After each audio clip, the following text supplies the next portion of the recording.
ආයුබෝවන් අපි ඩිලිවර් කරන්න සූදානම් කරන බඩු ටිකක් මෙතන තියෙනවා. මොනවද මෙතන තියෙන්නේ? 35 ලක් තියෙනවා, 8 pin relays තියෙනවා, 8 pin round relays තියෙනවා, protect contactors තියෙනවා, on delay timers තියෙනවා, ඊට පස්සේ solar wall lamp තියෙනවා, industrial socket තියෙනවා 32 ampere, 5 watt අර ඔපර් එක තියෙන bulb set එක තියෙනවා, ඊට පස්සේ 12 volt bulb තියෙනවා.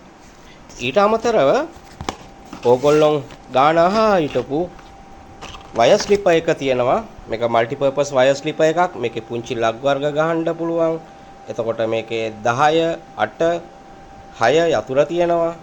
ඊට අමතරව වයර් අඹරන්න, වයර් කපන්න, වයර් පලන්න නොයෙකුත් වැඩ කරන්න පුළුවන් මේ පෝටබල් ස්ලිපර් එකෙන්. මේක 1350යි. තව කෑලි 10යි තියෙන්නේ. ඕනා ඉක්මන් කරන්න. හැමදාමත් අපිව දිරිමත් කරන්න ලයික් ෂෙයාර් කමෙන්ට් කරන ඔයාලා අදත් ඒ සපෝට් එකේ විදිහටම දෙන්න. හෙටත් අලුත් වීඩියෝ එකකින් හමු වෙමු. ඔයාලට සුබම සුබ දවසක් වේවා.